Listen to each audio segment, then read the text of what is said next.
are these people? Not sure if this is, well, at minimum, I'm sure it's not being talked enough, or it's one-sided on what's happening in Turkey versus what is happening in Syria. So, Mm. uh, but like I said, we had this on. I had wanted to talk about this for a while. Given that this happened a couple of weeks ago. But I wanted to see if Senpai, also known as Richard Medhurst, who is British Syrian, I wanted to see what he had to say on this before I reported on it. We are going to show a clip of his that talks about, I call this relief in Syria because now, the U.S., as you know, we have sanctions in Syria right now. And given the earthquake that also affected Turkey, the US is like, hey, yeah, we want to help you. And basically, as I said earlier in the show, it's basically a whole lot of bullshit. So I just wanted to see, and I think it's just as well that we kind of waited.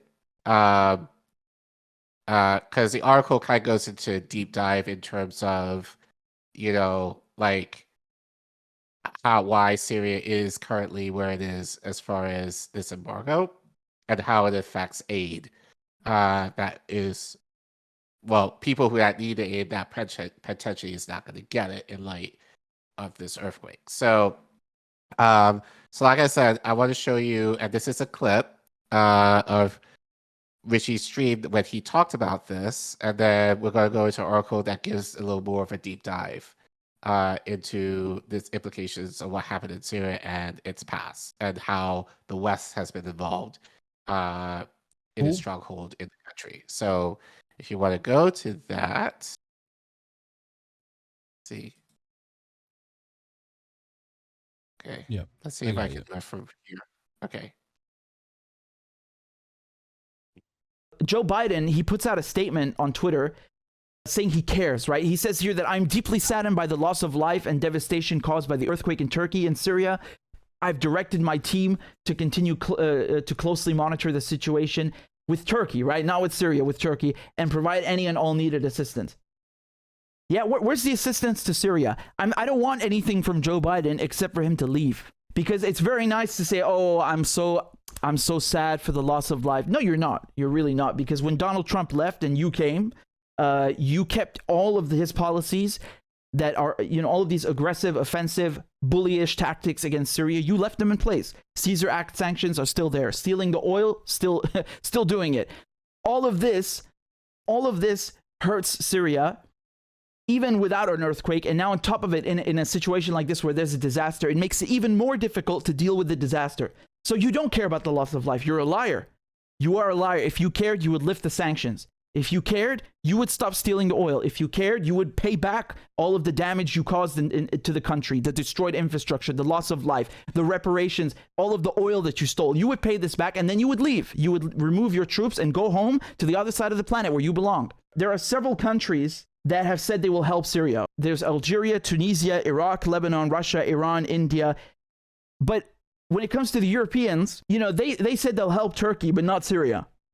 All right. And you can see that in Biden's language as well, because Biden says, oh, we're going to monitor this closely with Turkey, but not with Syria. Just disregard, right, for human life. They just don't care.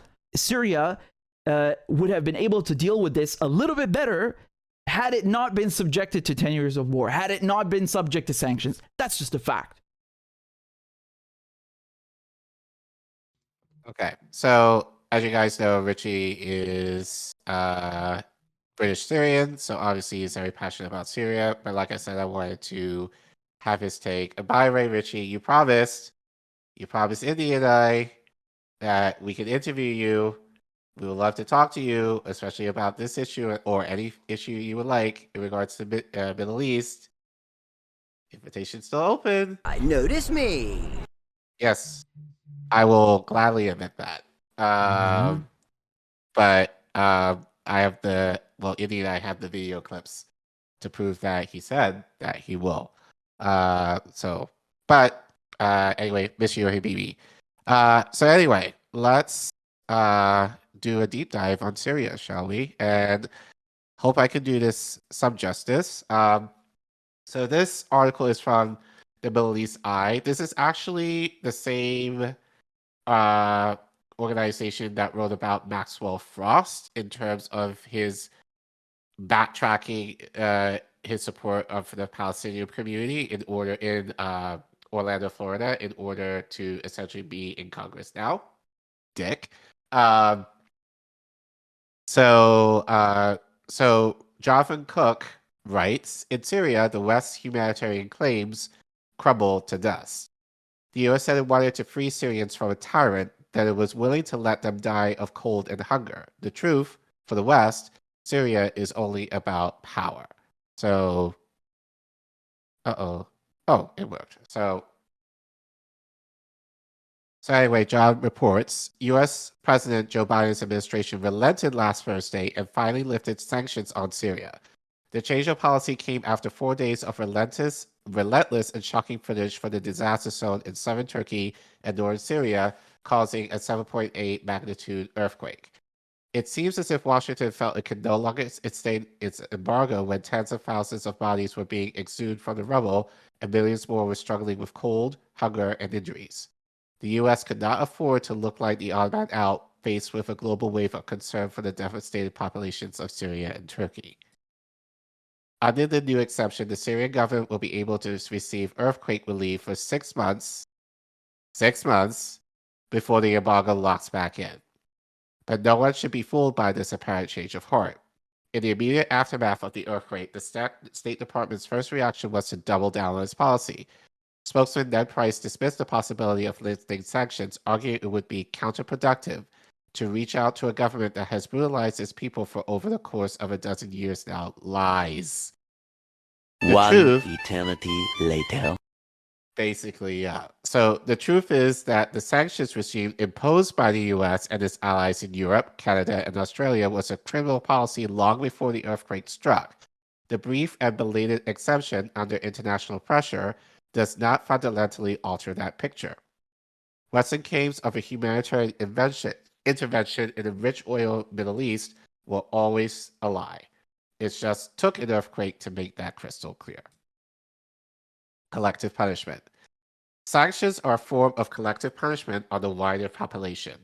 The West has been punishing Syrians for living under a government they did not elect, but one the US is determined to bring down at all costs.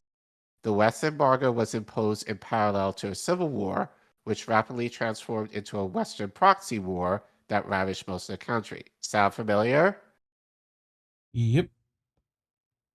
The US and its allies fueled and inflamed the war, sponsoring rebel groups, including jihadists, that ultimately failed to oust the government of Bashar al-Assad. Many of those extremist groups flooded in from neighboring countries, where they had been sucked into the vacuum left in the wake of the West's earlier humanitarian regime overthrow operations. To avoid the fighting, many millions of Syrians were forced to flee their homes, resulting in endemic poverty and malnutrition.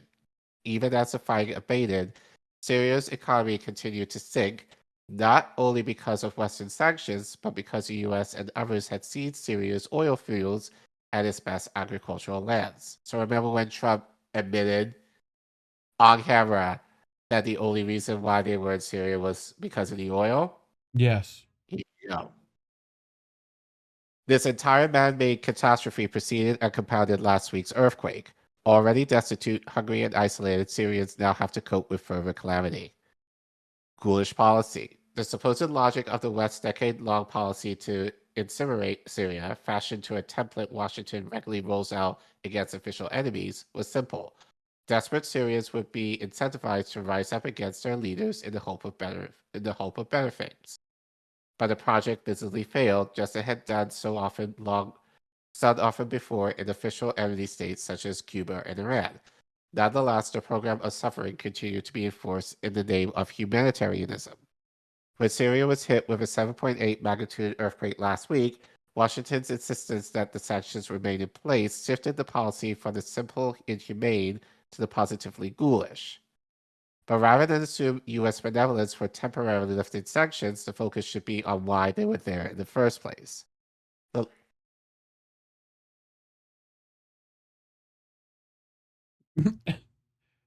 Google's upset with you? Okay. My Okay. phone. So my phone decided to talk to me in Siri, so I'm not sure why. Um,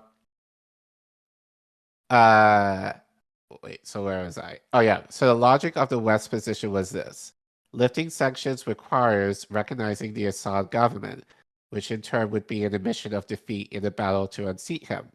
Protected, the collective ego of Washington officials has taken precedence over the protracted torment of millions of Syrians. That in itself gives the lie to any pretense that, in their fight to topple the Assad government, the US and Europe never really cared about the Syrian people. Bruh. It also it also offers a revealing counterpoint to Ukraine's treatment. Apparently, no price is to be spared to save the European-looking Ukrainians from Russian invasion, even if it risks a nuclear confrontation. But darker-skinned Syrians will be abandoned to their fate as soon as crumbling masonry is no longer on our TV screens. When did this kind of racist discrimination qualify as humanitarianism? No, it isn't compassion motivating the West in arming Ukraine. Any more than earlier, it was compassion motivating the West in sponsoring a Syrian opposition that quickly came to be dominated by the very groups the West labeled as terrorists elsewhere. Shame. Battle for supremacy. The West's supposed humanitarian instincts can only be understood by digging deeper, much deeper, helping Ukrainians by arming them with tanks and jets while depriving Syrians of barren essentials are positions quite as opposed as they first appear. The inconsistency doesn't even qualify as a double standard viewed from Western capitals. Both policies advance the same goal, and one that has nothing to do with the welfare of ordinary Ukrainians or Syrians. That goal is Western supremacy. And more or less visible in the background in both cases is this very same official enemy the West wants to see decisively weakened: Russia. The Syrian government has been one of the last in the Middle East to stand with Russia, including by giving the Russian Navy access to the Mediterranean via the Syrian port at Tarsus. That was one of the chief reasons why the West was so keen to see Assad's government smashed, and why Moscow propped up Damascus militarily against Western-backed rebels, frustrating those efforts. Ukraine, meanwhile, was gradually being transformed into an unofficial forward base for NATO on Russia's doorstep, a reason why Russia wished to see Kiev cowed and why the US is so keen to prop it up militarily. Punishing Syria isn't an ethical foreign policy. It is rationalized by viewing the world and its people through one lens only: how they can serve the naked interests of Western and, primarily, US power. As ever, the West is playing its colonial great game. Power intrigues to line up its geostrategic chess pieces in the most advantageous arrangement possible, and those interests include global military dominance and control over key financial resources like oil. Any thoughts so far? No, honestly, like, I mean, it's just kind of the same shit we've been dealing with. More of that. Yeah, I mean, I think, again, Richie has said this a lot, I think, through many, many, many, many, many streams, but I really appreciated this article being very concise and very succinct in terms of what the real issues are and how essentially the West is playing a hand in its dominance over Syria in terms of the sanctions that are in the country and why they're there. Mhm. But then I think obviously more currently the connection with Russia/Ukraine, but as Jonathan reports, like Syria has a relationship, a good one, with Russia. Yeah. So that just adds fuel to the fire in terms of wanting to force their hand on Syria, Right. especially more so now, in spite of this earthquake. Yeah, they find themselves in a conundrum, essentially, Yeah. From a Western Yeah. standpoint. Like, it's the fact that we've had these sanctions there forever that we're still not wanting to lift, but because this affects one of our enemies, Not only Like, that, but it affects us in terms of the yes, resources. yeah, Screw Russia. I think that's like secondary. I think primary is like money. yeah. You know, like, we have to protect our money. I need So, I you need that on know, the so soundboard. I need Mr. Krabs going money, money, money, money, money. Um, you you know, know, no, but it's to protect the oil. Well, their oil reserves for our gain, essentially. So it's the guise of, oh, we want to help you, but we see this in Haiti too. You know, in terms of, oh, we want to help you, but we want to take the shit away from you. yeah. So that's why we're really there. Hmm. Uh, but anyway, let's move on.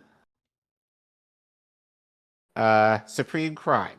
As Syria struggles to deal with the earthquake, the first instinct of the US and its allies was not how to relieve the suffering of its people. It was to play a game of switch and bait.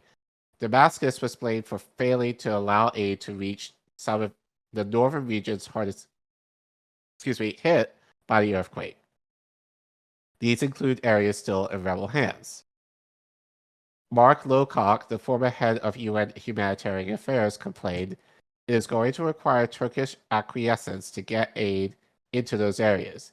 It is unlikely the Syrian government will do much to help. The first shipment Phrasing.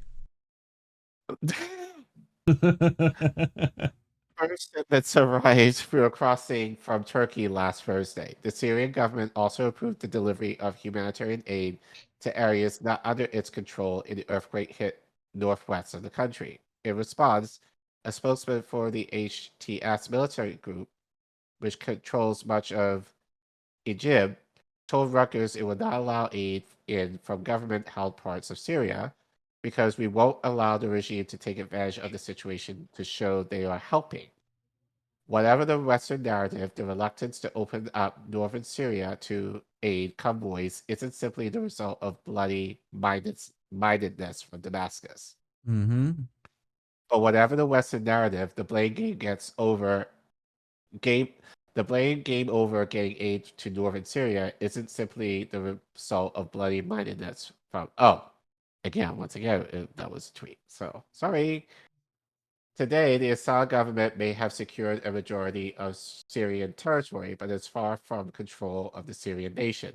The US has helped carve out a large autonomous northeast corner for the Kurdish population, and other chunks of the north are in the hands of an alliance of extremist groups dominated by Al Qaeda offshoots, as well as the remnants of the Islamic State IS group and Turkish backed fighters. This fragmentation is proving a massive obstacle to the relief effort. By their nature, governments wish to assert sovereignty over the entire territory. But the Assad government has additional cause for concern. There are several dangers for it in letting the local Al Qaeda franchise and other rebel groups take any credit for dealing with the emergency. This isn't just a public relations battle. If Al Qaeda is seen to bring succor to desperate communities in northern Syria, they stand to win hearts and minds among ordinary Syrians and Arabs further afield. Allowing Al Qaeda to be in charge of the relief operations is a recipe for Damascus to lose authority with large sections of the local population. This could serve as a prelude to reviving Syria's civil war and plunge Syrians back into fighting and bloodshed. Evil of the whole. The point is that no blame can be attached to Assad and his government. It is that whatever Western orthodoxy proclaims, meddling by outside powers to topple governments is never likely to lead to humanitarian outcomes. That is true even if a regime overthrow operation can be achieved quickly, in contrast to the protracted impasse in Syria. It is largely for that reason that the Nuremberg trials of Nazi leaders after the Second World War declared aggression against another nation's sovereignty territory as the supreme international crime, and one that contains within itself the accumulated evil of the whole. Attacks on sovereign states lead to a loss of the glue that binds a populace together, however imperfectly, and produces its own, usually unpredictable, consequences. The West's 20-year occupation of Afghanistan created a crony state where corrupt local officials siphoned off U.S. funds meant for state building and served as puppets for regional warlords. The violent chaos unleashed by Washington paved the way for the Taliban's return. The US and UK's 2003 invasion of Iraq and then the disbanding of the Iraqi police and army did not realize any of Washington's promises for freedom and democracy. Instead, it created a vacuum of authority that tore the country apart and led to Iran and extremist groups vying for power. The West's 2011 toppling of Muammar Gaddafi's government resulted in Libya becoming a country of slave markets, as well as a sanctuary for extremists and a conduit for arms trafficking to other conflict zones, such as Syria. Now we see in Syria the legacy once again of the West's humanitarianism. Debilitated by years of a proxy war and a Western sanctions regime, Damascus is far too fragile and fearful to risk ceding any of its residual powers to opponents. Those who will suffer once again, this time for the earthquake, are not governments in Washington, Europe's capitals, or Damascus. It will be ordinary Syrians, the very people the West claims it wants to save. Nice. Any final thoughts? I mean, it's kind of depressing, but Yeah, I mean, would be nice if they got something out of this, you know? yeah, Like, so, but someone's gonna help them, and I don't think America's gonna like it. You know? right, and and again, I wish if we have the ability to talk to Richie, that he'd be able to kind of share a little bit Yeah, more it'd be about this good. and kind of know about this in depth. But I think in terms, and I never knew actually prior to reading this article that Syria has, I guess, somewhat of a good relationship with Russia that could affect things even more, especially in like Yep. Ukraine. So Yep. that's going to make, Well, know, and with Iran helping Palestine is also part of Right. that.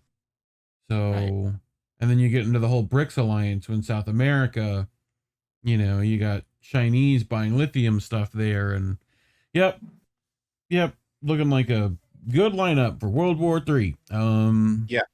Yeah, I mean, really, it's just like you have Ukraine, you have Syria now, Yep. you have Africa basically, Yep. kind of being neutral. You have Mm-hmm. Brazil right now trying to be neutral, and then Russia, China. So it's just 4D chess in the worst possible way. I'm in danger. Yeah. In terms of like everything's kind of set up just one.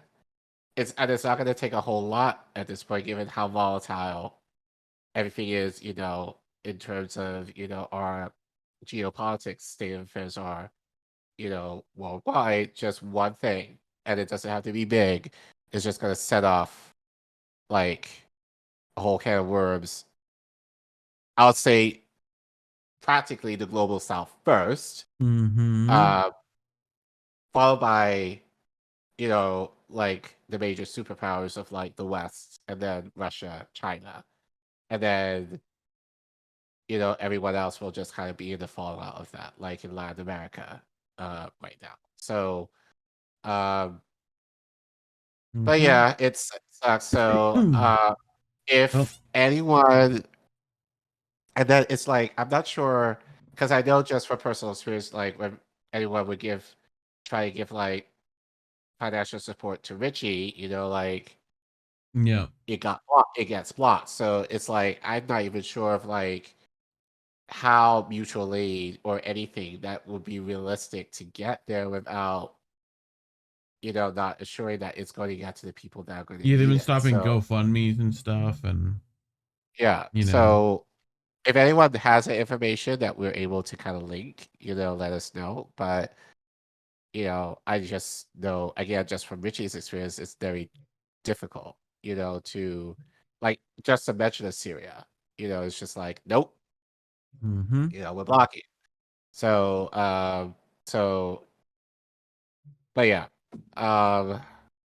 Sad situation, but I think as you said, I think this is just more chess in terms of impending doom for us eventually. So Yep.